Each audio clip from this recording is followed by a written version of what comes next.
নমস্কার, সকলকে স্বাগত জানিয়ে শুরু করছি আপনাদের প্রিয় অনুষ্ঠান জীবনের আলো। দেখুন, আমাদের জন্ম ছকের আপনারা জানেন মোটামুটি 27টা নক্ষত্র, 12টা রাশি এবং 9টা গ্রহ অবস্থান করছে। এই 9টা গ্রহের মধ্যে দুটো ছায়া গ্রহ রয়েছে, রাহু এবং কেতু। তার সঙ্গে সঙ্গে যে 7টা গ্রহ অবস্থান করছে এবং এই গ্রহের মধ্যে শনি গ্রহ কিন্তু যথেষ্ট গুরুত্বপূর্ণ রয়েছে। তাই বলছে শনি গ্রহকে গ্রহরাজ কোনো কোনো ক্ষেত্রে বলা হয়।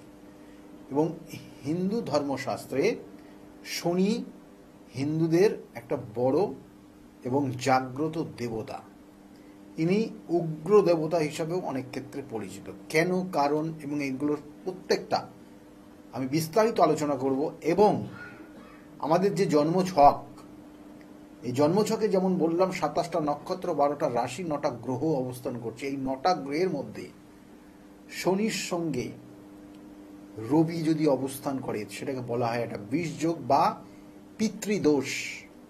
কেন বলা হয়, কি কারণ, তার পূর্বজন্মের কি দোষের কারণে এই পিতৃদোষ তৈরি হলো, সেটা নিয়ে বিস্তারিত আলোচনা করব। এবং তার সঙ্গে সঙ্গে আলোচনা করব যে শনি দেবের ভূমিকাটা কতটা, তার জীবনী, তার বৃত্তান্ত, তার আজকে এই ধরনের যে দৃষ্টি। আমরা বলি যে শনির দৃষ্টি খুব প্রখর এবং যেখানে পড়ে সেটা একদম ধ্বংস হয়ে যায়।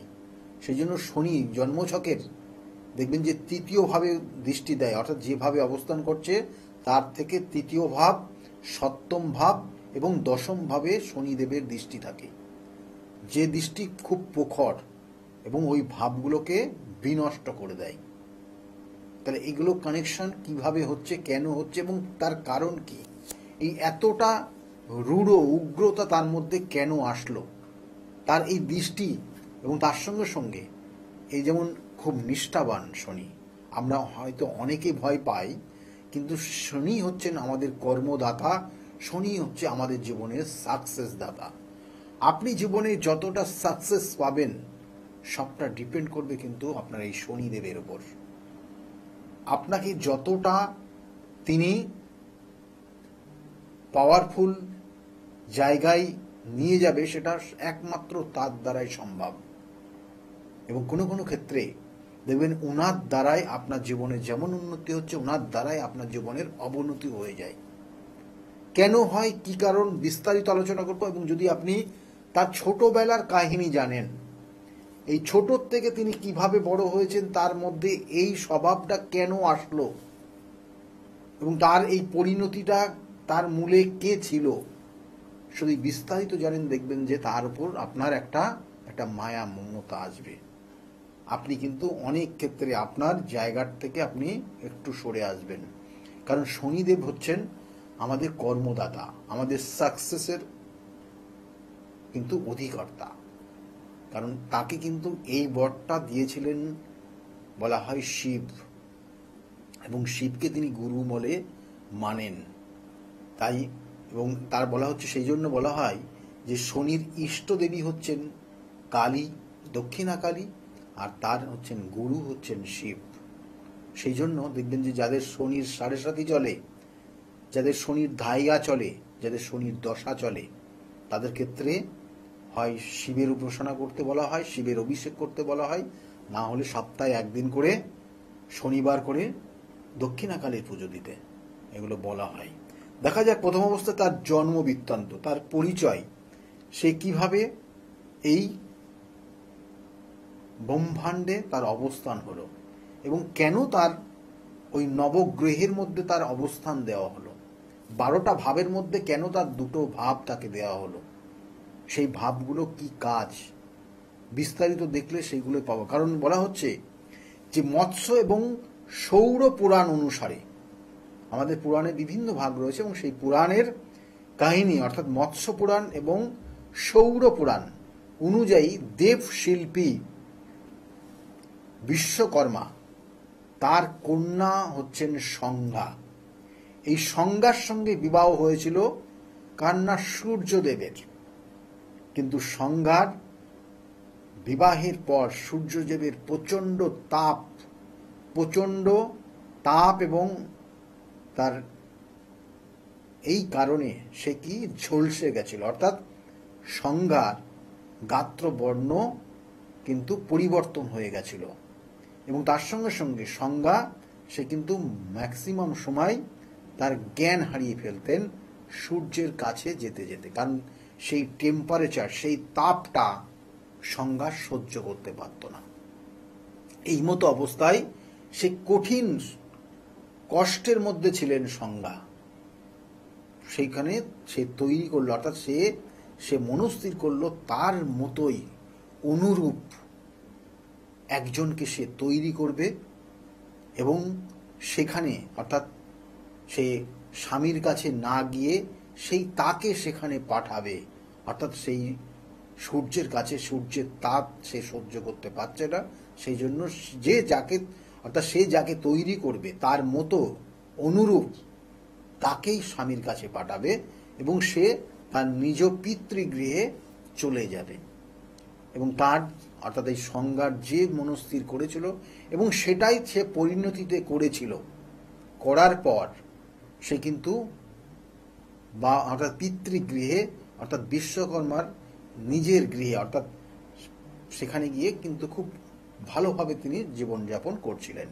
আর এদিকে সূর্যদেব তিনি কিন্তু ভূরক্ষণেও কিন্তু কোনোভাবে বুঝতে পারেননি তার ওয়াইফ বা তার স্ত্রী সে এখানে নেই। তার প্রতিরূপ একজনকে রেখে গেছে, তার নাম হচ্ছে ছায়া। সেই ছায়া দেবীকে রেখে গেছেন তার সঙ্গে, আর ছায়া দেবী কিন্তু তাকে অবশ্যই তার মতো করেই তাকে সহযোগিতাও করছেন। এই মতো অবস্থায় এইভাবে থাকতে থাকতে তাদের এক পুত্র সন্তান আসে, যে পুত্র সন্তানের নাম হয়েছিল শনি। এবং এই শনি ধীরে ধীরে সে বড় হচ্ছে এবং হঠাৎ একদিন বিশ্বকর্মা, অর্থাৎ সংজ্ঞার পিতা, তিনি জানতে পারলেন যে তার সংজ্ঞাদের পরিবারে একজন নতুন কেউ জন্মগ্রহণ করেছে, সেটা কিন্তু সংজ্ঞারই পুত্র এবং রবির পুত্র বা সংজ্ঞার পুত্র।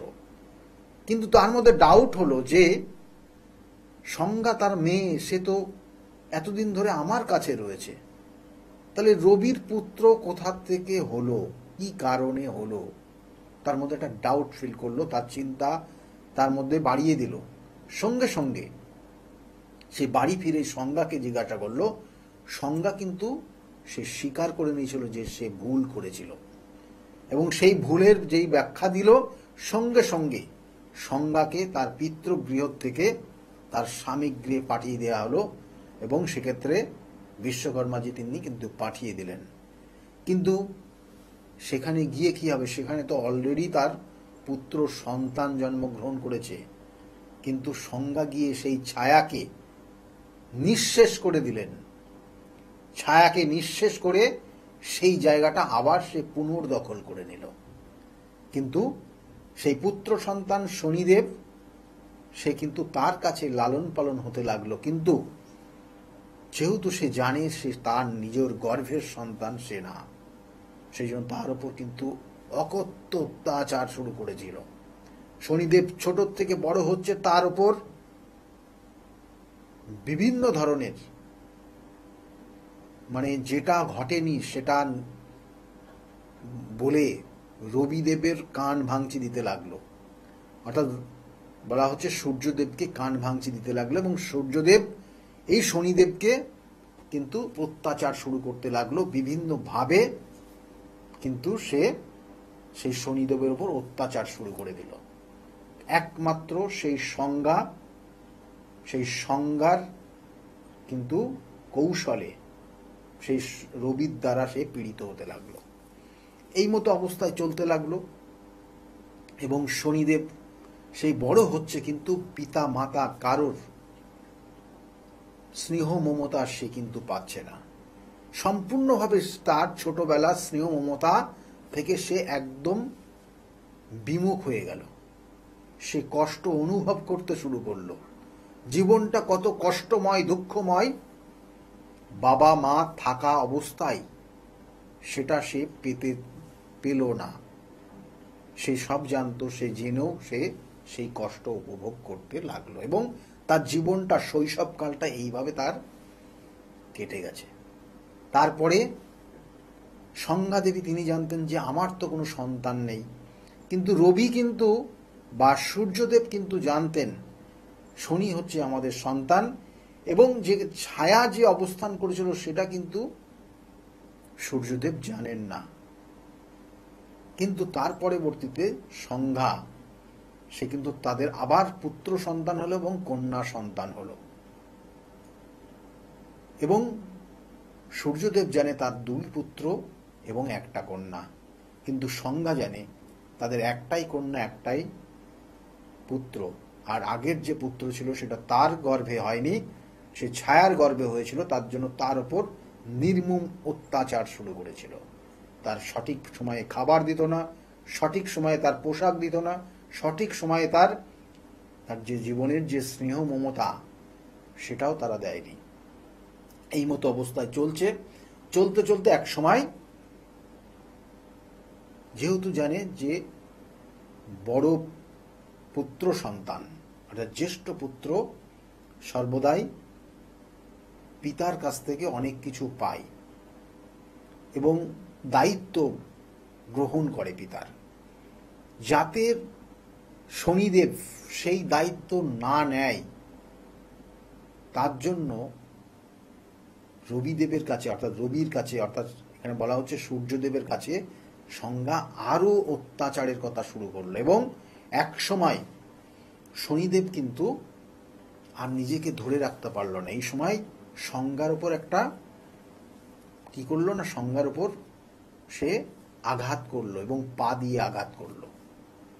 এই পা দিয়ে আঘাত করার সঙ্গে সঙ্গে সেই সংজ্ঞা দেবী তিনি তার উপর একটা অভিশাপ দিলেন, তার পা যেন বেঁকে যায়।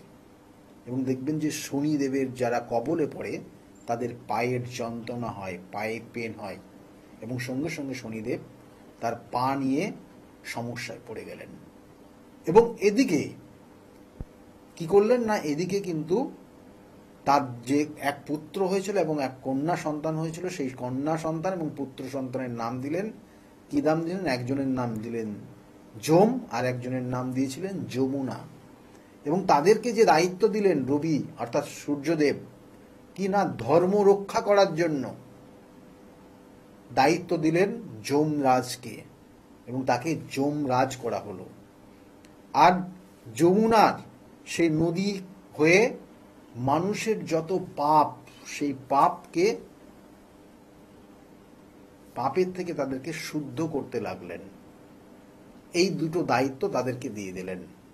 শনিদেব খুব কঠিন সমস্যার মধ্যে, মানসিক কষ্টের মধ্যে চলছে, এবং যখন এই যে সংজ্ঞার উপর শনিদেব অত্যাচার করলো বা পা দিয়ে মারলো, তখন কিন্তু রবির সব জানতে পারলো, কারণ এই ঘটনার পরিপ্রেক্ষিতে তাদের জিজ্ঞাসার মাধ্যমে সে কিন্তু সবটা, অর্থাৎ সংজ্ঞা কিন্তু সবটা বলে দিতে বাধ্য হয়েছিল রবির কাছে বা সূর্যদেবের কাছে।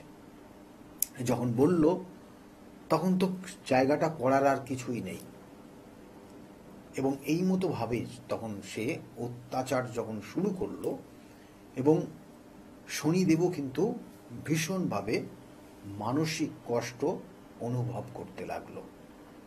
এবং এই মানসিক কষ্ট অনুভব করতে করতে তার মধ্যে একটা পরিণতি, তার মধ্যে একটা শৃঙ্খলাময় জীবনটা মানে অস্থিরময় জায়গা তৈরি হয়ে গেছিল, এবং সর্বক্ষেত্রে একটা বিনাশ করার প্রবণতা তৈরি হয়ে গেছিল।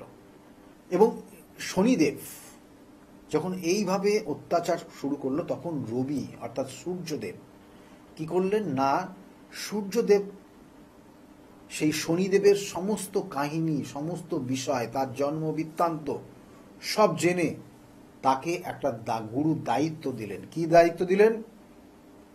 তাকে এই ব্রহ্মাণ্ডের নবগ্রহের মধ্যে একটা অবস্থান দিলেন, দুটো ভাবের অধিপতি হিসাবে তাকে গ্রহণ করলেন, এবং তাকে বলা হলো যে মানুষের কর্মফল দাতা হিসাবে তুমি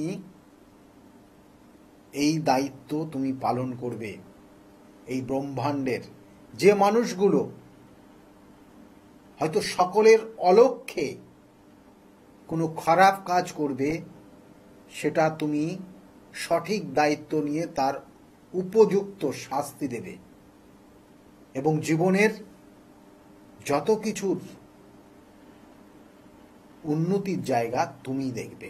এবং সেই জন্য তার কর্ম অর্থাৎ দশম ভাব তাকে দেওয়া আছে নেটাল চার্ট অনুযায়ী, একাদশ ভাব তাকে দেওয়া দায়িত্ব দেওয়া হয়েছে তাকে নেটাল চার্ট অনুযায়ী। এবং সেই রবিদেব কি করলো, বা সূর্যদেব তাকে লাস্টে গিয়ে এই বিশ্ব ব্রহ্মাণ্ডের গ্রহদের মধ্যে তার অবস্থান দিলেন। এটা গেল মৎস্য এবং সৌর পুরাণ অনুযায়ী। এছাড়াও আরো অন্যান্য বিভিন্ন পুরাণ তত্ত্বে বলছে যে আমরা তো অনেক সময় বলি যে শনির দৃষ্টি যেখানে পড়ে সেটা ভস্য হয়ে যায়। কেন হয়? এটারও কাহিনী রয়েছে। বলছে শনিদেব এক সময়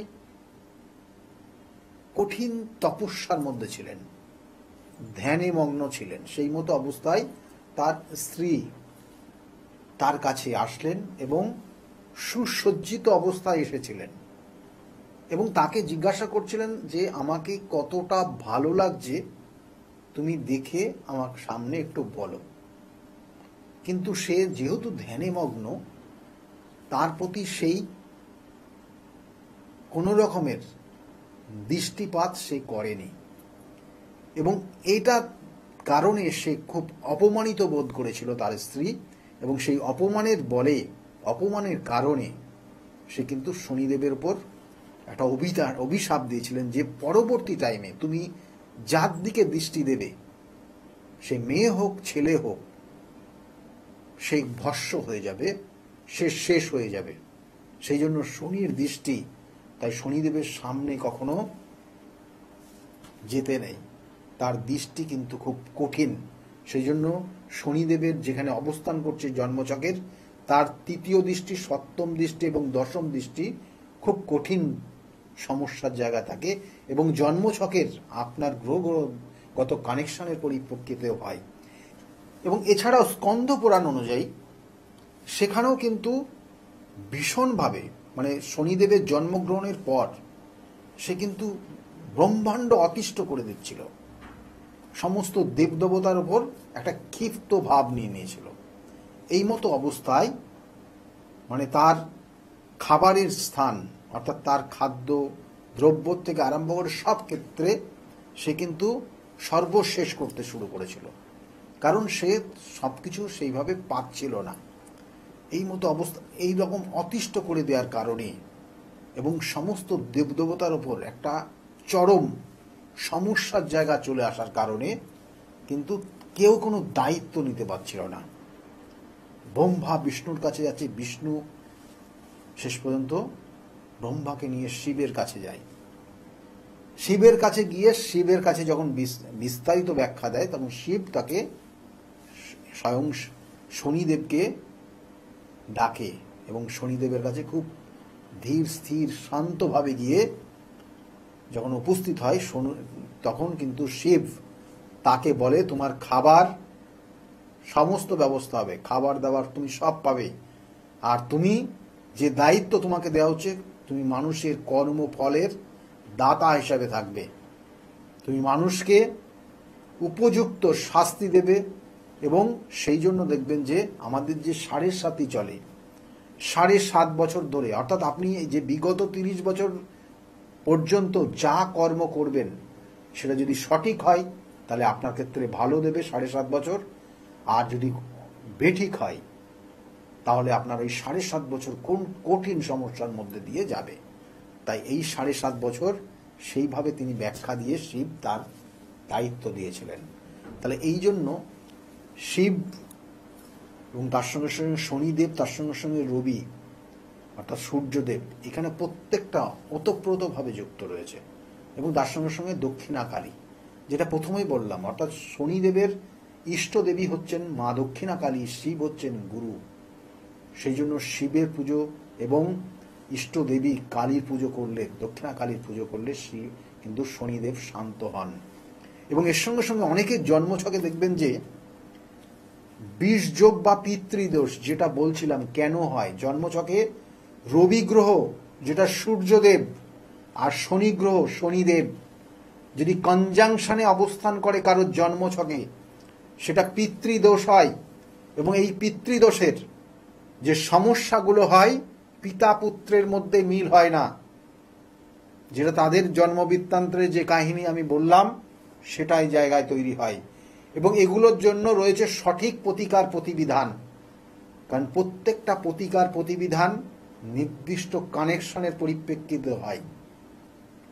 এই যে কাহিনীটা আপনাদেরকে বললাম, এখান থেকে আপনারাও বুঝতে পারবেন যে শনি আর রবি যদি একটা কনজাংশন জায়গায় তৈরি হয়, তাহলে জাতক জাতিকার একজনের উন্নতি হবে তো আর একজনের অবনতি হবে, একজনের অবনতি হবে তো আর একজনের উন্নতি হবে। এইভাবে তারা চলতে থাকে এবং ধীরে ধীরে একটা সময় সর্বশান্ত হয়ে যায়। জীবনে হওয়া জিনিস হবে না, লাস্টে গিয়ে আটকে থাকবে। কঠিন যন্ত্রণা কষ্টের মধ্যে দিয়ে তাকে নিজেকে নিয়ে যেতে হবে। অনেক সমস্যার পরও সে জীবনে সে কিন্তু প্রতিষ্ঠা পাবে না। এটা শনি এবং রবির এই বিষযোগ থাকলে হয়। আর যে কর্মফল আমি আপনাদেরকে বলছিলাম যে শিবজি তাকে সেই কর্মফলের দাতা হিসাবে দেওয়া হয়েছিল, এবং সেই কর্মফল অনুযায়ী সে কিন্তু আপনাদের দেখবেন 7.5 শনির দায়া, শনির দশা যখন চলে, সেটা আপনি বিগত দিনে যদি কোনো খারাপ কাজ করেন তার প্রায়শ্চিত্ত তখন আপনাকে করতে হবে, তার সেই কর্মের ফল আপনাকে ভোগ করতে হবে, এবং সেটাও শনিদেবই আপনাকে দেবে। সেই জন্য এই শনিদেব কিন্তু আমাদের জীবনের কখনো খুব বড় জায়গায় নিয়ে যায়, কখনো আপনাকে খুব যন্ত্রণার মধ্যে দিয়ে কষ্টের মধ্যে দিয়ে নিয়ে যাবে। এবং শনিদেব সর্বদাই নিষ্ঠাবান হয়, শনিদেব সর্বদাই তার জীবনের সঠিক দিশা পায়।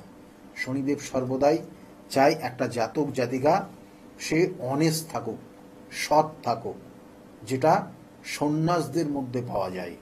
স্পিরিচুয়াল যারা কানেক্টেড হয়, স্পিরিচুয়াল লাইনে যারা রয়েছে, তাদের মধ্যে শনির প্রভাব থাকে, এবং সেই জীবনে শনির কুপ্রভাব থেকে সে মুক্ত হয়ে যায়। এবং এই কানেকশন আমি বারবার বলি যে কারোর ক্ষেত্রে হয়তো শনি এবং কেতুর সাধু সর্পদোষ, তাদের জীবনের বাধার জায়গা অবশ্যই থাকে। কারো ক্ষেত্রে শনি রাহু শাপিত দোষ, অভিশাপ থেকে প্রাপ্ত, সেই অভিশাপ তার প্রতিকার প্রতিবিধান রয়েছে। কারো ক্ষেত্রে এই যে পিতৃদোষ, যেটা শনি এবং রবির কানেকশন, তাহলে সেটা তার প্রতিকার প্রতিবিধান রয়েছে। তার সঙ্গে সঙ্গে শনি মঙ্গল বিষ যোগ জীবনে একটা ছন্ন ছড়া পরিবেশ তৈরি করে দেয়। আপনার অনেক কিছু ছিল, কিন্তু আগামী দিন বা বর্তমানে আর কিছুই নেই। স্থাবর সম্পত্তি সর্ব শান্ত হয়ে গেছেন। দেখবেন যে এই শনি এবং মঙ্গলের বিষ যোগ যাদের থাকে, তাদের একসময় তার পৈতৃক সম্পত্তি সে নিঃস্ব করে ফেলে অসৎ সঙ্গে মিশে গিয়ে, অসৎ অভ্যাস নেওয়ার কারণে। তাহলে এগুলোর সঠিক প্রায়শ্চিত্ত রয়েছে, সঠিক প্রতিকার রয়েছে, সঠিক প্রতিবিধান রয়েছে।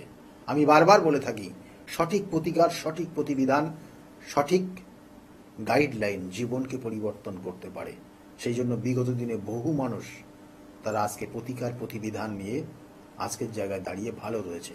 তাদের মুখ থেকে শুনুন তারা আজকে কতটা ভালো রয়েছে তাদের জীবনে। সকলে ভালো থাকুন। আগামী দিনগুলো প্রত্যেকের খুব শুভ হোক, এই শুভকামনা রইল। নমস্কার।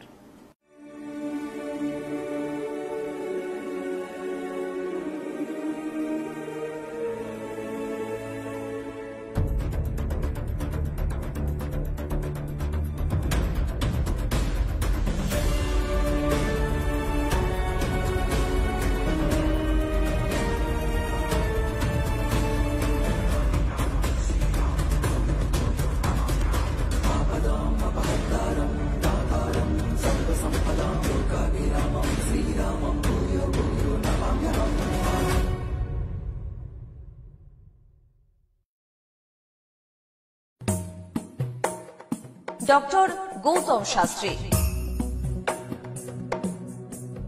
আর 5 জন অ্যাস্ট্রোলজারের থেকে কেন তিনি আলাদা?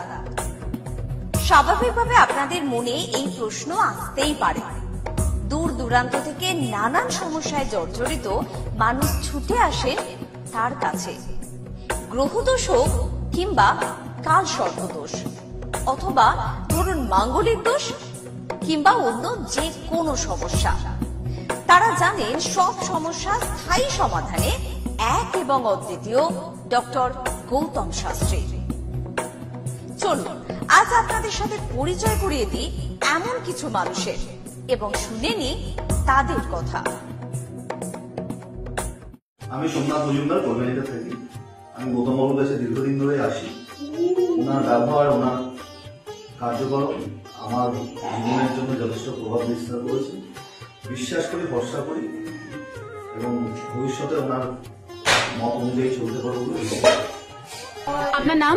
আমার নাম ছায়া গুপ্তা। কোথা থেকে আসেন? আমি ভদ্রেশ্বর থেকে এসেছি। এখানে এসে কোনো উপকার পেয়েছেন? প্রচুর উপকার পেয়েছি। আমার যে কোনো সমস্যা ছিল, সমস্যার সমাধান হয়েছে এবং আমি ছাড়া আদার্স অন্য কারোকে নিয়ে এসেছি, তারাও উপকার পেয়েছেন বা পাচ্ছেন। আগামীকালও যারা আসবেন তারা উপকার পাবেন। আপনাদেরকে অনুরোধ করছি, যার যে কোনো সমস্যা আছে এসে গৌতম শাস্ত্রীর সঙ্গে যোগাযোগ করুন।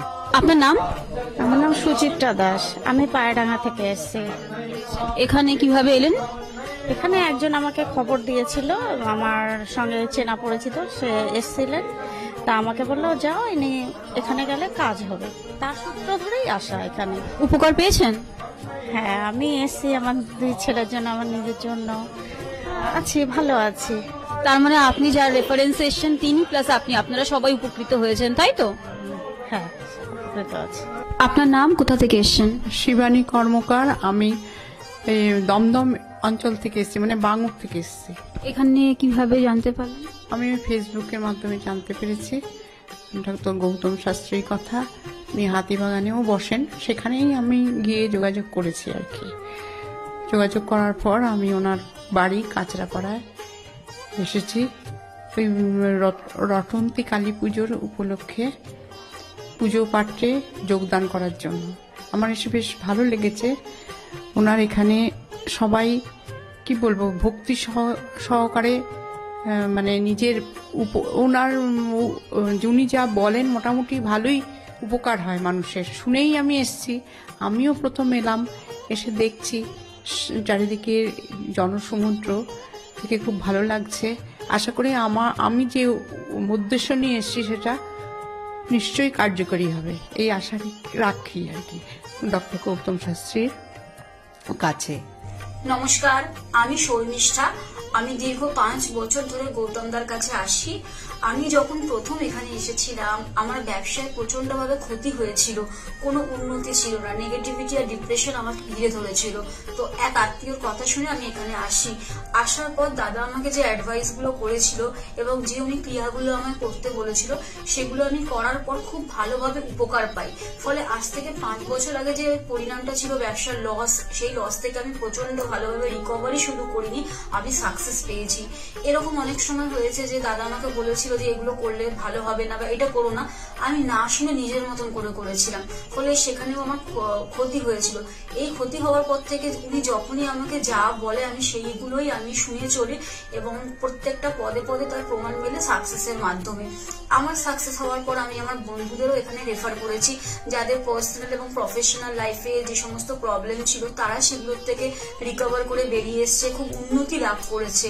এই সমস্ত ঘটনা আমাদের এবং আমার বন্ধু বান্ধবের জীবনে এতটাই একটা পজিটিভ সাইন এনেছে, আমি এবং আমার বন্ধু এবং আমার আত্মীয়রা সবাই আমরা ডক্টর গৌতম শাস্ত্রীর কাছে আমরা সবাই উপকৃত লাভ করি এবং আমরা ডক্টর গৌতম শাস্ত্রীর কাছে অসংখ্য ধন্যবাদ জানাই, উনি আমাদের এত সুন্দরভাবে অ্যাডভাইস করে থাকেন বলে।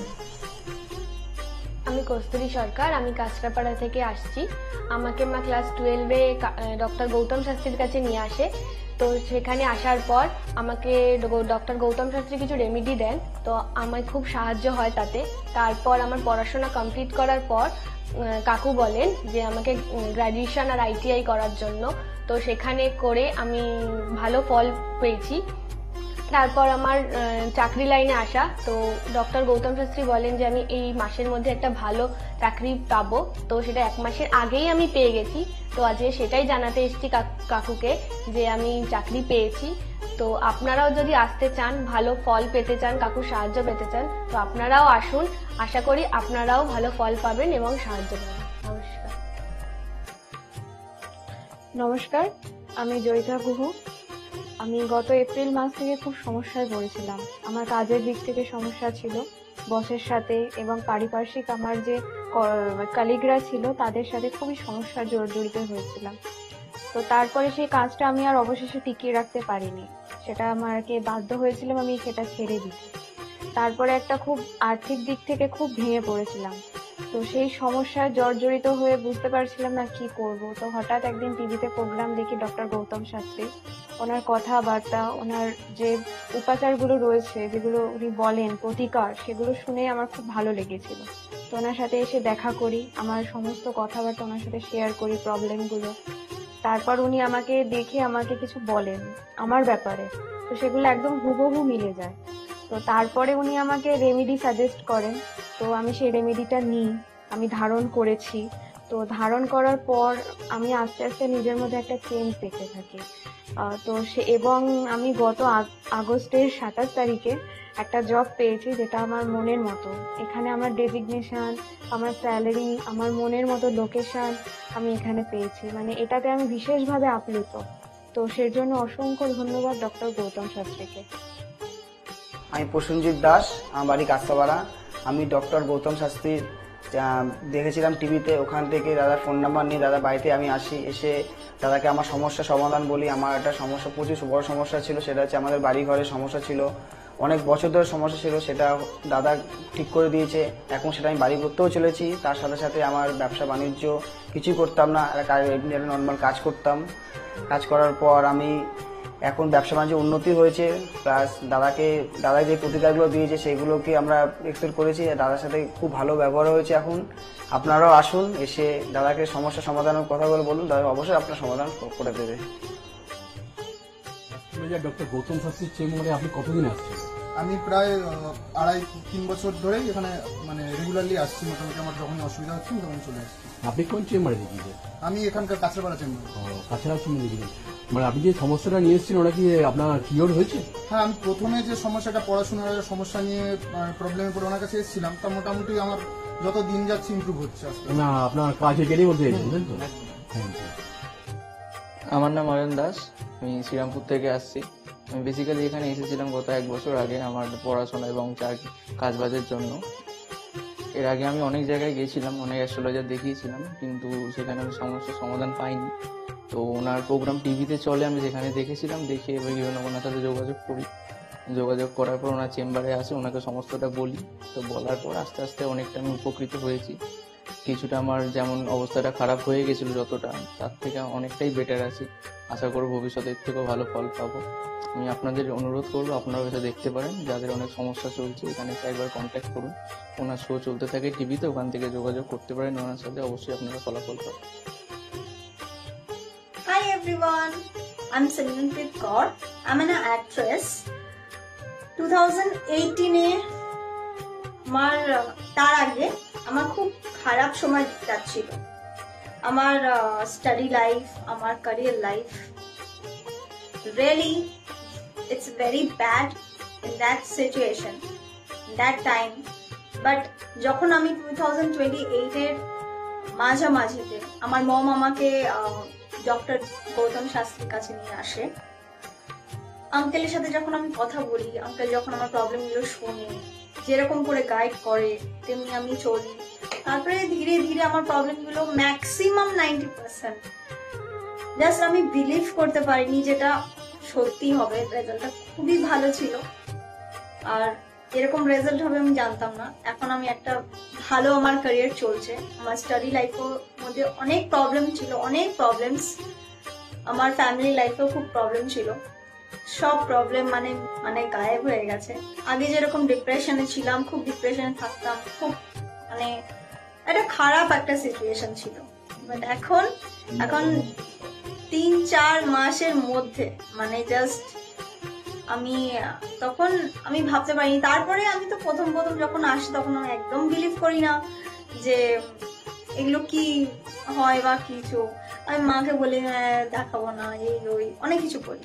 কিন্তু যখন দেখানোর পর যখন আমি 1-2 মাসের মধ্যে যখন ধীরে ধীরে একটুখানি ভালো হতে পারি, আমার লাইফে যখন একটু করে ভালো হচ্ছিল, তখন আমি ফিল করলাম যে না সত্যি ভালো হচ্ছে ওনার গাইডে।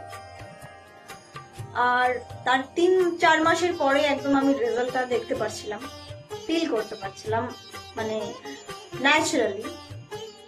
আর আমার এখন 2021 চলছে, এখন আমি আঙ্কেলের কাছে আসি। আর আশা করি যে আমি যতদিন আমি বাঁচবো ততদিন আমি আঙ্কেলের কাছে আসতে থাকবো, আঙ্কেলকেই দেখাবো। আর আপনারা যদি চান যে আপনাদের লাইফের প্রবলেমগুলো সলভ হোক, 100% সলভ হবে, গ্যারেন্টি। আপনারা আসুন, আঙ্কেলকে দেখান, আর আপনাদের আর আঙ্কেল যেরকম গাইড দেবে তেমনি যদি আপনি চলবেন তাহলে একদম সঠিক হয়ে যাবে, একদম সাকসেস পাবেন আপনি দেখতে পারবেন। Thank you, bye. শুনলেন তো, এনাদের প্রত্যেকের আশা, ভরসা এবং বিশ্বাসের একটাই নাম, ডক্টর গৌতম শাস্ত্রী, যার সম্পর্কে আমরা এত কিছু শুনলাম। চলুন এবার দেখে নিই তিনি কি বলছেন। আজকের যে ফিডব্যাক আপনারা পাচ্ছেন এগুলো কিন্তু আমার সবটাই আমার গুরুদেবের আশীর্বাদ। কারণ গুরুদেব আমাদেরকে একটা জিনিসই বলেছিলেন যে যেভাবেই হোক মানুষকে উপকার করলে তোমার কিন্তু আগামী দিনে দেখবে তোমার মানুষ কিন্তু তোমার পাশে এসে দাঁড়াবে। এবং সেইভাবে আমি কিন্তু যেভাবে সকলের উপকার বা আমি যতটা কাজ করছি সকলে উপকৃত হচ্ছে, এবং এর জন্য আমিও কিন্তু খুব আনন্দ পাই যখন তারা বলে যে না দাদা আমি আপনার এই কারণে এই জন্য এসেছিলাম, এই কাজটা আমি পেয়ে গেছি। সুতরাং আমিও চাই যে এইভাবে মানুষের পাশে থেকে মানুষকে সহযোগিতা করে মানুষকে আরো ভালো জায়গায় পৌঁছে দেওয়া। যাদের খুব দুঃখের মধ্যে কষ্টের মধ্যে আছে তাদেরকে কিছুটা গাইড করে তারা যদি আরো ভালো জায়গায় যেতে পারি এবং ভালো জায়গায় তাদেরকে যদি নিয়ে যেতে পারি, এটাই হচ্ছে আমার মেন উদ্দেশ্য। তারা যদি আরো ভালো জায়গায় যেতে পারে সেখান থেকে যে আনন্দ উপভোগ করতে পারবো আমি, সেটা কিন্তু চিরস্থায়ী থেকে যাবে।